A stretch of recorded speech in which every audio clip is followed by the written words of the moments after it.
Саламатсыздар ма, құрметті тыңдаушылар? Бүгін тарих ғылымдарының докторы, Әл-Фараби атындағы Қазақ ұлттық университетінің профессоры, Қазақстан тарихы кафедрасының меңгерушісі, Қазақстан Республикасының ұлттық ғылым академиясының академигі Карбаев Берекет Бақытжанұлы бізге студиямызға сұхбатқа келіп отыр. Берекет Бақытжанұлы, сұхбаттасуға уақытыңызды бөлгеніңіз үшін алғысымызды білдіреміз. Бүгінде сіз Қазақстан тарихы, ежелгі орта ғасырлар тарихы, қазақ хандығы мәселесімен айналысып, тұлғатану мәселесіне қатысты да көптеген зерттеулеріңіз бар. Және бүгін осы тақырыпқа байланысты сізден сұхбаттасақ.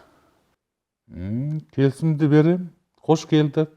Сұрақтарыңызды қоя беріңіз, және мүмкіндігінше жауап беруге тырысып көрейін. Рахмет сізге үлкен. Жалпы бүгінгі сұхбатымыз әрине танымалы ақын, публицист, этнограф, шежіре танушы, әулие деп те жүр Мәшһүр Жүсіп Көпейұлына арналады. Мәшһүр Жүсіп Көпейұлына қатысты, оның өмірі мен жалпы өміріндегі сондай қызықты мәселелерге қатысты, оның еңбектері не қатысты сізге сұрақтар қойсақ, осы мәселеге қатысты. Қойыңыз. Жауап беруге даярмын. Жалпы Мәшһүр Жүсіп Көпейұлының өмірі енді қызықты, қажылық туралы қоймай қой деп отыр ғой, сондықтан бұның ішінде Мәшһүр Жүсіп Көпейұлына байланысты оның өмірінде жалпы тарих, этнография саласындағы, жалпы шежіре тануға қатысты, оның қосқан үлесіне қатысты тоқталып өтсеңіз. Енді Мәшһүр Жүсіп Көпеев өзінің өмір баянын өзінің еңбегінде жазады. Қазіргі кезде Торайғыров атындағы Павлодар мемлекеттік университеті кезінде ректоры белгілі танымал Ерлан Арын, Алашжанды, ұлтжанды азамат ректор болып тұрған кезде, ұмытпасам, 10 томдығын еңбек қылып шығарды. Алғашта таңдамалы шығармалар шықты, кейіннен бүкіл шығармаларын, ұмытпасам, оның ұрпағы Қуандықов филология ғылым докторы жинақтап, оның мұрагер болып қалған, шығарды 10 томдығын. Кейіннен жеке-жеке болып, оның билер, батырлар, хандар деген еңбектері жеке-жеке болып шықты. Менің қолымда оның билер мен хандары бар. Осында қарап отырсам, бүкіл ел аузындағы аңыз әңгімелерді бәрін жинақтап қағазға түсірген екен. Және оны мен жазба деректегі мәліметтермен салыстырғанда мынаған көзім жетті. Мәшһүр Жүсіп Көпеев негізінен өзі шығыстың бірнеше тілін білген. Қазақ тілінен басқа араб, парсы, түрік, шақатай тілдерін жетік білген, және сол тілдерде жазылған орта ғасырлық шығармаларды оқи алған. Және сондағы материалдарды ауыз әдебиетінің материалын салыстыра отырып, өзіндік қазақ хандар туралы жазады. Және бірнеше нұсқасы болған. Мысалы, Қасым хан туралы, Хақназар хан туралы, Тәуекел хан туралы, Есім хан, Жәңгір, Тәукелер туралы бірнеше нұсқаларын жазып береді. Әрине, көбісі бір-біріне ұқсайды, қайталайды, дегенмен де әрқайсының жеке-жеке нелері бар, айырмашылықтары бар. Және бүгінгі күндері әлі күнгіден біз оны қолданамыз. Бұл тек қана тарихи тұлғаларға арналған еңбектері. Сонымен қатар оның әлі де болса толық қанды өз зерттеушілерін күтіп отқан қазақ шежіресіне қатысты еңбектер. Бұрын баспаханадан шыққан, ұмытпасам, кім екен, 91-92 жылдар кішкентай көп кітап. Қазақ шежіресі Мәшһүр Жүсіп Көпеев деген.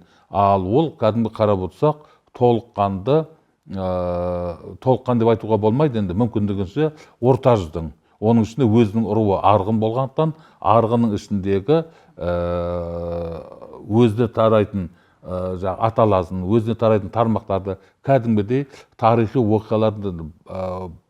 оқиғалармен байланыстыра отырып жазады. Мысалы, бір батырды айтса, сол батырдың басына кешкен оқиғаларын айтады. Ол батырдың қанша әйелі болды, қанша балашағы, балалар, ұлдары болды. Ол ұлдардың әрқайсысы тарап келіп, өзіне дейінгі кезеңге дейін алып келеді. Бұл айналып келгенде кімде-кім шежіремен айналысса, сондай ақ 18-19 ғасырдағы тарихпен айналысатын адамдар үшін бұл таптырмас керемет құнды материал болып келеді. Жалпы Мәшһүр Жүсіп Көпейұлының осы діни парыздар туралы рухани және әлеуметтік сала бойынша көзқарастарына қатысты қандай пікір айта аласыз? Енді бұл кешегі кеңес кезеңде де мынандай жағы діни жағы айтылмаса да рухани көсем ретінде мойындалған. Ең бастысы, енді оны кім оқулықтарға енгізгенін білмеймін, мектеп бағдарламасында 19 ғасырдағы немесе 19 ғасырдың екінші жартысы, 20 ғасырдың басындағы қазақ зиялылары, қазақ оқымыстылары, қазақ интеллигенциясы деген кезде әрине 19-ға 3 адам кетеді. Ол әрине Шоқан, Ыбырай, Абай. Олардан кейінгі тұлға ретінде Совет үкіметімен байланыстыра қарастырып, Мәшһүр Жүсіп Көпейұлы айтылады, 4-ші. Және оның кейбір әңгімелері, кейбір жинақтан ел аузына алған аңыз әңгімелері мен ертегілері мектеп программасында берілетін. Қазір енді қаншалықты ол мектеп программасында бар ма жоқ па білмедім. Ал жалпы кеңес үкіметінің өзінде мен ойлаймын, ірі діни тұлға бола отырып, бірақ ол жағын айтылмайды, көз ашық оқымысты тұлға ретінде, ғалым ретінде оның өзі неге енген оқу программасы бағдарламасына. Сол арқылы менің ойымша кімді Мәшһүр Жүсіп Көпейұлды бүкіл ел біледі. Біз енді 91 жылдан бастап Тынышбаевты, тағы да Алаштың зиялыларын, Шәкәрімдерді енді біліп жатсақ, ал кімді Мәшекеңді дегенді, Мәшекеңді сол мектеп бағдарламасынан білеміз. Жақсы, жалпы Мәшһүр Жүсіп Көпейұлының тарихи тұлғаларға қатысты айттыңыз, көптеген хандарға байланысты еңбектері бар деп, оны жалпы құжаттар бойынша да дәлелдемелері бар ма екен, сол әңгімелерінің? Оның айттым ғой, оның қолжазбалары архивте, содан кейін негізгі қолжазбалары өз әулетінде сақтаулы. Және оның ұлдарының бірі немересі ме екен, Қуандықов деген, осы 4-5 жылдың шамасына орнелік болып кетті, филология ғылымының докторы, әкесінің мұрасын сақтап отқан. Кейін сол Қуандықтың болу керек, немесе соның бір ұрпағы Лаура Жүсіпова дейтін филолог қыз бар, ол да ұмытпасам филология ғылымдарының докторы, сол атасының несін сақтаушы және соған сипаттама беруші, соны зерттеуші болып келеді. Менде оның Лаураның монографиясы бар, соған қарап қойым, ол бірнеше нұсқалар салыстырып, ғылыми тұрғыда салыстырып қарайды ғой. Жақсы, жалпы халық арасында қажының босағасына сәлем салу, немесе әулиелерге тағзым ету деген сияқты бір орын алатын жоралғылар бар. Соған байланысты бүгінгі таңда сіздің көзқарасыңыз қандай? Енді Мәшһүр Жүсіп біз енді мектеп программасында сәл 1% оқытса, ал ол қазіргі кезде қарайтын болсақ, ол біз 99% оны білмеген екенбіз. Олар тану үшін оның ірі діни қайраткер, күрескер, діннің тазалық үшін қазақ халқының арасында діннің мына жалған молдалар дейді ғой, немесе тағайындалған молдалардың күрескерлер болған. Сосын кейін исламды қазақ халқының арасындағы тазалығын, исламды қазақ халқының тұрмыс тіршілігіне бейімдеген тұлғалардың бірі. Мынаусы артық, мынаусы жетпейді дегендей.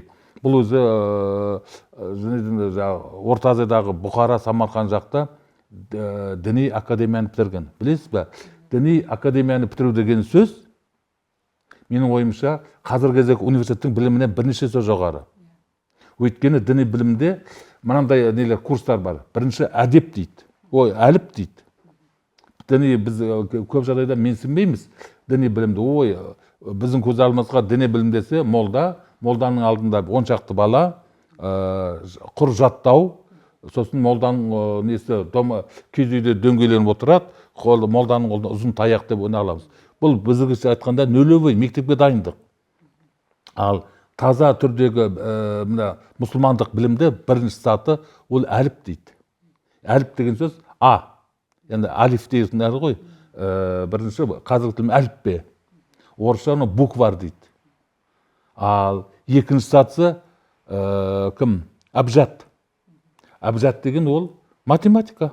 Қосу, алуларды көбейту, бөлулерді білу. Қазір білесіз бе, дүние жүзінде жапондық, қытайлық, үнділік, европалық, арабтық көп санды, 3 санды, 4 сандарды көбейтін жолдар бар. Советтік жүйе соның ең қиын алған ғой. Мысалы 545-ті 625-ке көбейтесің, көбейтіп береміз. Бірақ ол уақыт алады.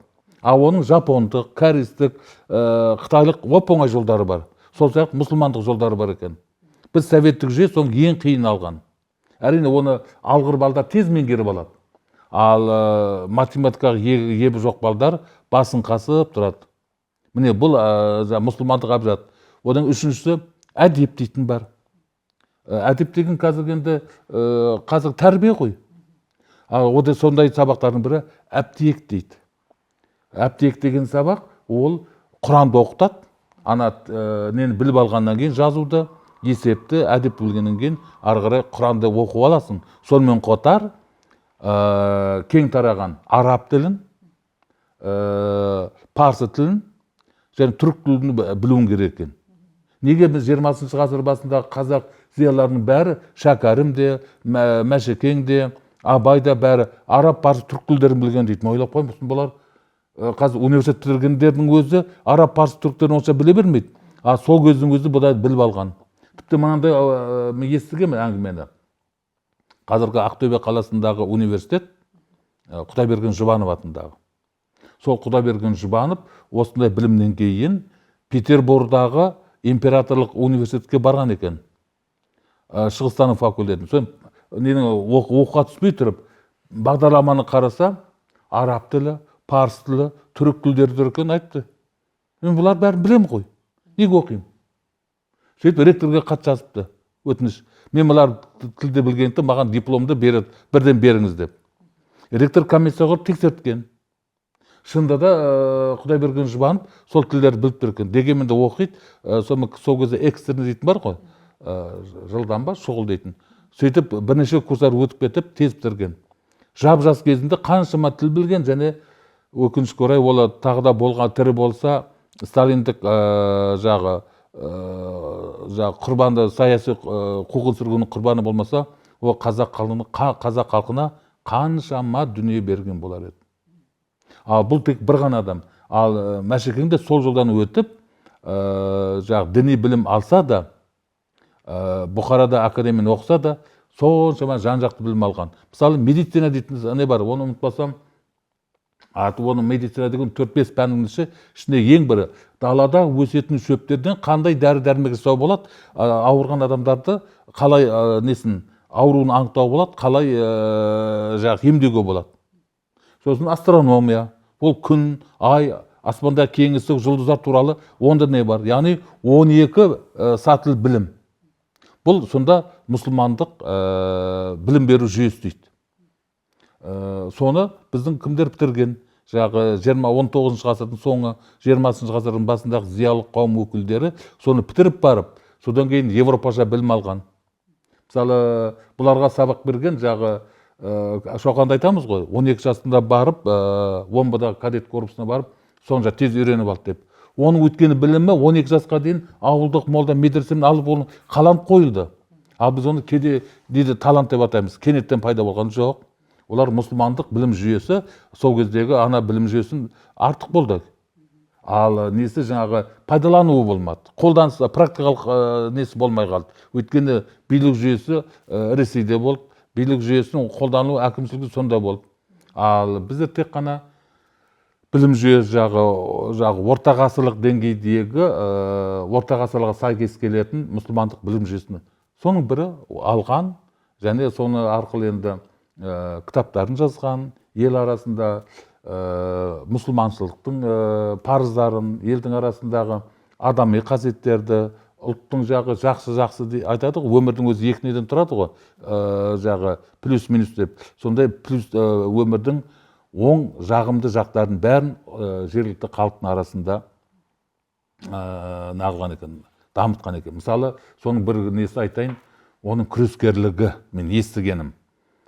Сол кезде 19-дың соңы 20-ның басында біздің қазақтан шыққан қалталылар қажылыққа бара бастайды ғой. Қажылыққа барып келгеннен кейін олар мүлде өзгергендей болып кетті. Бала шағасының атына есімдерін мүлде қоя бастайды. Мысалы, бір ғана Құнанбайдаш, Өскенбай, Ырғызбай, Құнанбай келеді, ұлдардың аты Ибрагим. Біз айтып жүрген Абайдың шын аты Ибрагим, Мағауия, одан кейін тағы кім бар, сондай таза мұсылманша. Міне сол тек қана сол Құнанбайдың әулеті емес, бүкіл қазаққа кете бастады. Міне осыған қарсы күрескен, осыған қарсы нағылған, яғни қазақтың арабтануына жол бермеуге тырысқан Мәшбір Жүсіп көбейіп. Сол үшін қудаланды да, не бір нені көрді. Енді оның айтып кеттіңіз, оның әулиелігі барған деп. Шында да ол жаңағы Бұқарадағы академияны бітірген адамдарда бір ерекше бір дүниенің тылсым құпияларын білетін, сезетіндей, тіпті болашақты сезіне алатындай қасиеттер болады екен. Мысалы, ол өзін 31 жылы қайтыс болған дейді, өзінің жаназасын 1 жыл бұрын шығарып қойған. Жұрттың бәрі таң қалады. Сонда бір атақты байға айтқан екен, сен маған іргелес болсаң да, мені бұрын өлесің, тентіріп көмусіз қаласың деп, жаназаң шығарылмай қалады деп. Күлгендер. Сөйтсе 31-ші ашықта жаңағыластың тап болған. Ал бір өзінің ісін шығарып, және бір қызығы сондай әулиелігі, өзінің қалай мумиялау керек, қандай сонығы ақ материалға қандай сұйық, оны немен қандай дәрілеу керек. Кешегі 31-ші жылы қайтыс болса да, 50-ші жылдардың ортасына дейін оның мүрдесі сол күйінде бұзылмай тұрған екен. Белгілі бір уақытта өзінің шырақшы ма, өзінің ауылдастары келіп, соны нақып кетеді екен. Кейін соны бұл Москваға, Кремльге жеткен екен дейді. Соның құпиясын білеміз деп келіп, ашып, қайттан алған кезде бүлдіріп алған. Соны сақталмаған. Ал бұл сөздің кейін бұл туралы деректі фильм түсірілді. Және көзі тірісі кезінде өзінің жақын туысы, балдызы, біздің ұстазымыз Ғаппас Жұбатовпен сөйлегенде ол растады. Өзін көргенін айтты. Соғыстан кейін, соғысқа дейін біз дейді, онда менің жездем еді дейді. Енді туған жездесі болмаса да, соның жақын аталас несін жағы әпкесін алған болу керек, сол жезделігі болған. Талай рет қолына су құйдым деді. Талай рет қолына су құйдым деді. Сонда мен айтқам, Мәшекең сізге жақсылап бата берген екен ғой деп. Қандай деді. Енді адам жас бала келіп, қолыңа жылы су әдемілеп қойса, әрине көп жаса дейсің, 100 жаса дейсің, немесе өркенің өссін, бақытты бол дейсің. Сол сізге көбінесе ол 100 жаса деп бата берген шығар, сіз қазір 100-ге жеттіңіз деп, мұсылманша. Ол марқұм Ғаббас ағайымыз 99 жасында 100-ге 3 ай жетпей қалып қайтыс болған. Ал мұсылманша уже ол 103 жаста қайтты. Соған ол заманның қандайлығына қиын болғанына қарамастан 39 жылы әскерге алынып, мына 39 жылы әскерге алынған кезде сол неге сәйкес келеді ғой. Совет елінің шекарасы батыс қарай тағы да пәленбай 100 шақырым ғана алады. Яғни Польшаның пәленбай жері қосылды ғой. 17 сентябрьден бастап. Бұл сол кезде Брест қамалында барып қызмет етіп тұрады. Және қайтуға бір күн қалғанда 22-ші июнь күні, маусым күні соғыс басталып кетеді. Міне соны ойлаймын, сол әулиенің қолдауы болған шығар, қолдағаны жебеген шығар. Сол қырғыннан аман қалып, және 4 жылдық соғыста басына өткеріп, елге аман сау келді. Және 100 жылға дейін өмір сүрді. Сонда ойлаймын, бұл не болса да шын ниет берілген, шын ниетпен жасалған дұға, шын ниетпен берілген бата қабыл болады деген біздің халықта ырым бар, не бар. Сондықтан да біз бала кезден солай өстік, және мен оған Мәшекеңнің батасын бергеніне, және оның қабыл болғанына толық сенем. Оны кім жоққа шығармайды. Енді ағамызда атеист болды ғой, дегенмен де ішкі әркімнің өз несінде, өзінің жүрегінде Алласы, Аллаға деген сенім болады. Дәл осындай оқиғалар өте көп. Сол үшін бар, мен ойлаймын, егер Мәшекеңді соған қатысты оқиғалар зерттейтін болса, сол ауылдастары, соны көрген ауылдастардың ұрпақтарының арасынан сөйлесе, оның қабыл болған дұғалары, берген баталардың жүзеге асқаны туралы көп материалды жинап алуға болады. Әлі күнге дейін бұл менің ойымша бұлар әлі бар деп ойлаймын. Шөбересінің жазбаларын көргем, сол жазбасында мынау соғыс басталған кезеңде Мәшһүр Жүсіп Көпейұлының мүрдесі жертөледе сақталғандығы туралы айтылады. Сонда айтады, Мәшһүр Жүсіпті қалай жуатынын, қалай баптайтынын, дәрет алғызатынын барлығын айтып кеткен екен. Сол бойынша ақ матамен орап, сонда ұстайды екен. Бірақ соның аяғын дейді, башпайының ұшында ғана бір қарайған жер бар еді дейді. Кезінде Мәшһүр Жүсіп Көпейұлы бір мысықты байқаусызда аяғымен қағып кеткен екен. Сол жері дейді, бір сол қарайып қалған жер сонда екен. Яғни әулиелер 40 жылға дейін ешқандай денесі шірімейді деген нәрсені сонда айтып өткен еді. Және мен жаңа сіз айтып өткен жалпы дін үшін күресті деп айттыңыз ғой. Соның ішінде бір мәселеге көшкім келіп отыр, яғни қажылық мәселесіне. Мәшһүр Жүсіп Көпейұлы айтқан екен, Мекке Мәдинаға барып Алланы іздемеңдер, Алла әрқайсыларыңыздың жүрегінде ғой деп. Яғни жағдайым болмаса ол жаққа барудың қажеті жоқ деген сияқты. Сол негіздеуді осы Мәшһүр Жүсіп. Мен де естідім, енді сондағы адамдардан, яғни Мәшекеңнен жағы айтты деген, енді ол айтты ма айтпады ма өзім сенем, қажылыққа бару деген бүкіл өмір бойы жинаған байлығынды үш теңіздің ар жағына апарып құмға көму дейді, қалдырып кетті дейді. Мен ойладым, қазір жасыратыны жоқ қой, қазір қажылыққа барып келгенде бірден ғұлама болып рухани өсіп алып келіп отқан жоқ, келіп бұрынғы жағы киімін өзгертті, сыртқы формасын өзгертті, ішкі мәні сол күйінде сақталып болған. Ал қажылық деген бар болған не? Діни киелі орындарды көріп қайту ғой. Бір-екі рәсімдер жасайды, содан жаңа туғандай болмас, көбісі айтады, сондай болды деп. Ал менің ойымша, бұл енді мұсылманның 5 парызы дейді, оған тек шамасы жеткендер ғана барған. Ал бұл енді қажылыққа қатысы осы сондай пікірі. Сен бүкіл бойы жинайды екенсің байлықты, бірақ сол үш теңіздің ар жағына апарып, Азуавың бар, Қара теңізің бар, тағы жағы Жерорта теңіз шығар, тағы бір теңіз шығар, сол жаққа құмның арасына көму дейді. Енді бұл адамның бұл өмірдегі мәні сол қажылыққа бару емес, менің ойымша адамның бұл өмірдегі мәні өзінің жағы ұрпағын өсіру, тәрбиелеу, өз еліне бірдеңе қалдыру ғой. Осы елдің бір жағы тәуелсіз болса, тәуелсіздігін сақтау, яғни бірдеңе өндіру бол. Ал бүкіл өмірдің мәні жағы қажылыққа бару үшін ақшаны жинау керек десе, ол жинап кейін бәрі тазарып кетсең, өмірдің мәндігіне не пайда? Сондықтан менің ойымша, оның тағы айтқан әңгімелер көп. Бұл жерде айтуға молдалармен таластары, мұсылмандықтың парыздары бойынша сөйтсе, ана Уфадан келген талай сайланбалы, тағайындалған молдалармен күресі бар. Тіпті солар Уфадағы муфтият арқылы бұған сыртына өлім жазасын кестірген. Бұл одан қашып кеткен. Яғни таза бұл арада ұлт, қазақ этносы және ислам діні екеуін қалай қабыстыруға болады? Бірінші ислам келіп ұлттың іші басып тұра ма, әлде керісінше исламның тек қана ұлтқа қатысты жерлерін халық қабылдай ма? Осы жағына болып тұр ғой. Бұндай түсіну үшін Мәшекең сияқты терең білім керек. Бұхарадағы діни академияны бітіру керек. Содан кейін ғана барып, жаңағыдай 12 сатылы мұсылмандық білімді алғаннан кейін ғана адам өзі көріне бастайды өзі. Не болады, не болмайды мына өмірде. Және мынандай бар, не болады, не болмайды дегенде біз айтамыз қазақта, бәтуа дей саламыз ғой. Бәтуа дейді, қазақта оны ветв шығарады дейді, үкім шығара алады. Мына болады, болмайды. Соны айтатын терең білімді адамдар. Өкінішке орай кеңес үкіметі кезінде бәрі жойылды, тоқтатылды. Біздің оның орнына советтік өмір салты деген жалпы қағидалармен басқаша нелер келе бастады. Басқа ұлттың, басқа совет несін өмір салтын, советтік салтты қалыптастырған негізгі орыс халқы болса, осы арқылы орыс халқының дәстүрлері келе бастады. Біз соған өкінішке орай әлі шығара алмай отырмыз. Соның бір түрі фамилиядағы Вовпен, Ова, Евпен, Ева дейтіндер бар ғой.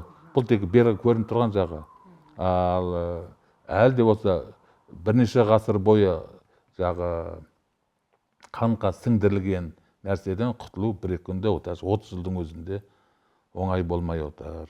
Бұның бәрі менің ойымша мәшбүрсіп көпейұлдар, олар біліп, алдын ала зерделеп кеткен. Тіпті оның кейбір болашаққа болжау ретінде Нострадамус сияқты айтып кеткен саяси оқиғалар туралы не дейді, 70 жыл бойы әлі дін істердің қол астында болады деген, оның қашан құлайтын, қашан тәуелсіздік алатын, оның бәрі енді қаншалықты ақиқат екенін айта алмаймын, бірақ жұрттың көбісі ойбай бұның бәрін мәшбүрсіп айтып кетіпті, мыс деп айтып жүр. Біреулер қанша қарадық, бірақ онда жоқ екен дейді. Қалай да болса да көпшілік айтып, әулиелі тұлға, білімді тұлға дегеннен кейін көбісі бәрін Мәшекеңе бағыштайды. Соны айтқан дұрыс деп жатады.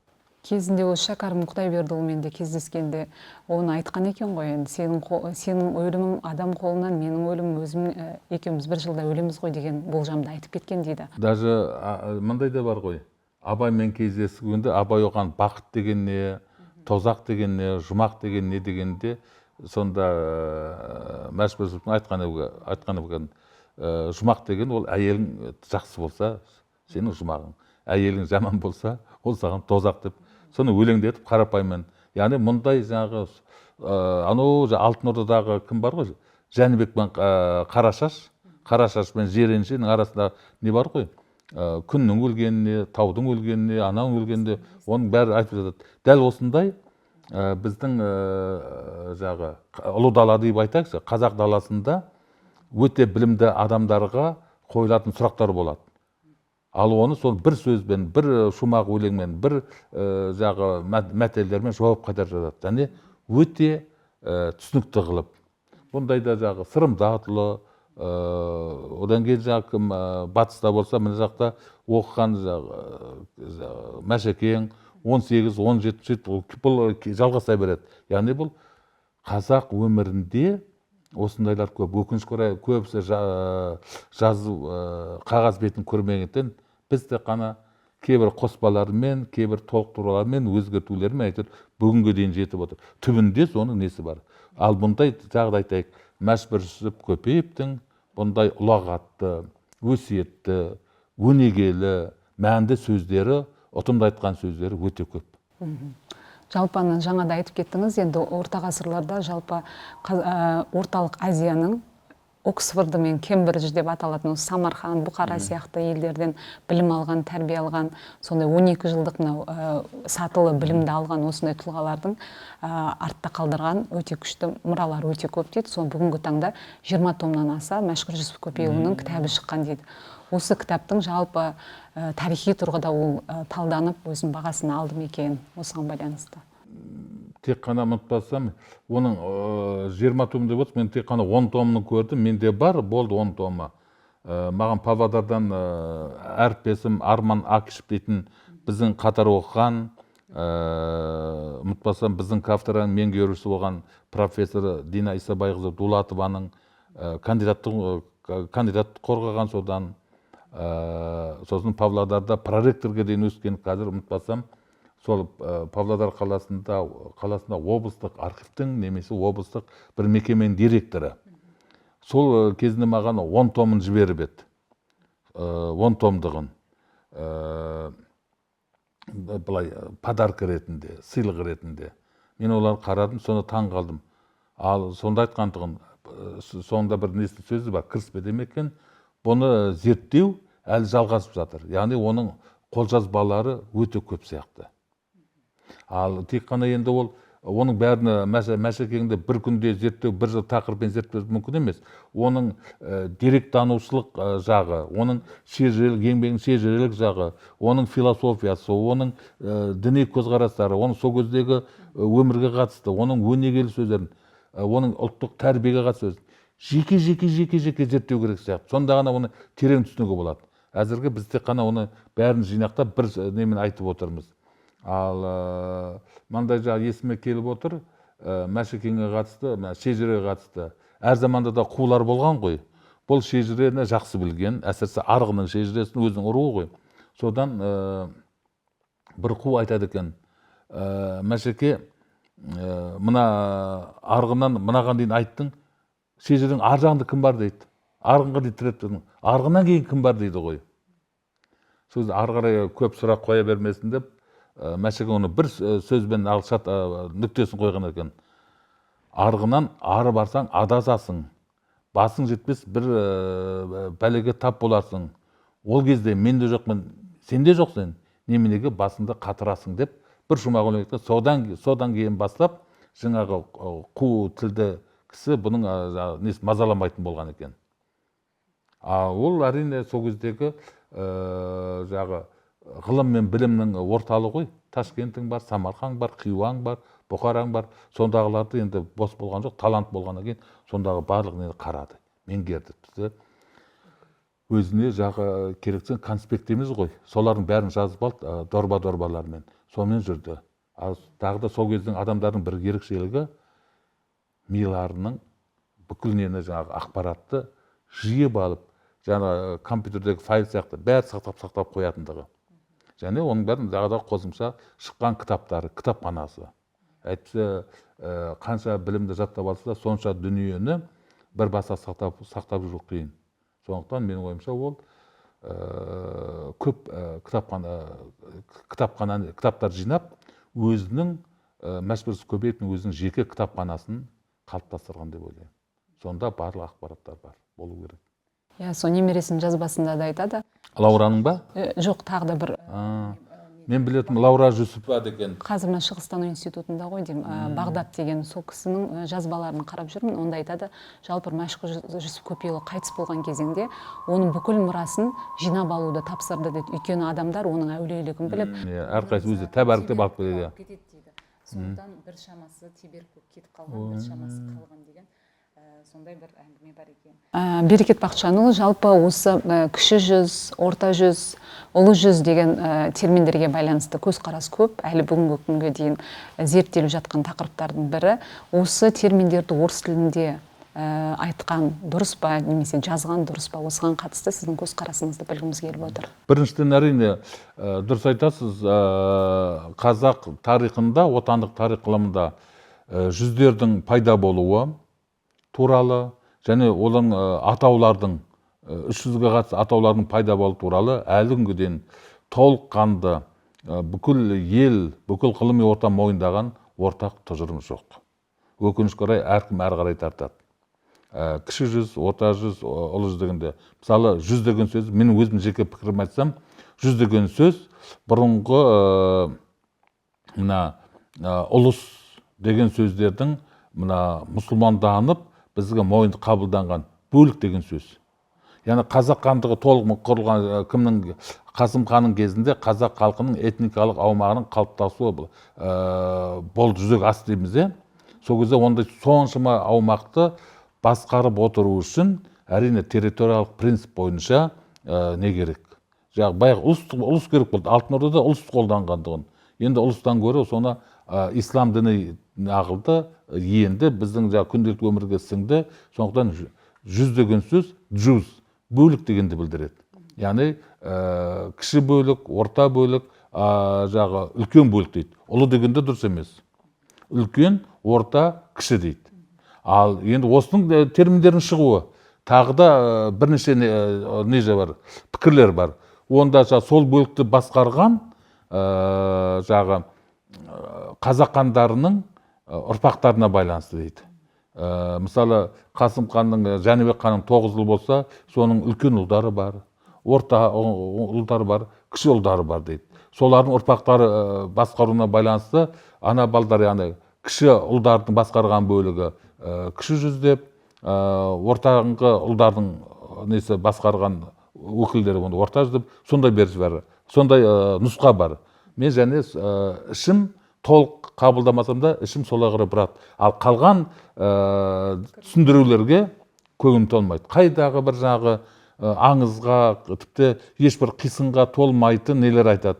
Ал мынаусы бірден бір келетін сияқты. Және де жүз деген термин, жалпы зерттеулер бойынша, бұрын кеңес кезеңде айтылады ғой, 1616 жылғы айтылады дейді. Юдиннің, шығыстанушы ғалым Юдиннің пікірінше 1616 жылы алғаш рет жағы жүз дегенде орта жүз бе екен, ұлы жүз бе, соны терминді қолданады дейді. Яғни орта жүз болса, олай болса, кіші де үлкен де болған дейді. Бұл не? Бұл айталық, бұның толықтыру өтін айтар едім, 1598 жылы Тәуекел ханның орта азығы жорғынан кейін, ол өзі жараланып қайтыс болса да, оның ісін ары қарай жалғастырған туған бауыры Есім хан. Міне Есім ханның кезінде қазақ хандығының мына батыста жайыққа неге дейін жағы Еділге дейін, мына жақта жаңағы шығыста Ертіске дейін, солтүстікте Тобылға дейін, оңтүстікте Сырға дейінгі аумақтың жерінде қазақ халқының этникалық территориясы толығымен қалыптасып болды. Есім ханның ескі жол деген сөз бар, өкінішке орай ол бізге жазбаша түрде жетпеді. Менің ойымша сонда бір әкімшілік басқару жүйе болды деп ойлаймын. Қасым ханның қасқа жолы сияқты. Сонда жүздер ол территориялық принцип бойынша, ал жүздердегі тайпалар, олар этникалық принцип бойынша болған. Қай жүз, қай неге кіретіндігі. Ал ары қарай тайпаң аудан сияқты, одан кейінгі жаңағы руларың қазіргі әкімшілік сельсовет дейді, бұрынғы қазіргі сельский округ сияқты. Бірақ жылжымалы, өйткені онда елдік принцип бар. Бұларда жерге жеке меншік болған жоқ. Сондықтан солай болған. Сондықтан менің ойым жаңағы жүз мәселесінде осындай. Жақсы, Берекет Бақытжанұлы, бүгін уақытыңызды бөліп бізге жақсы сұхбат бергеніңіз үшін рахмет. Оқасы жоқ. Уақытыңыз тауып келіп тұрсаңыздар, біз әрқашанда осындай халық үшін пайдалы, өнегелі әңгімелер болса айтуға даярмыз. Рахмет. Жақсы, аман сау болыңыздар.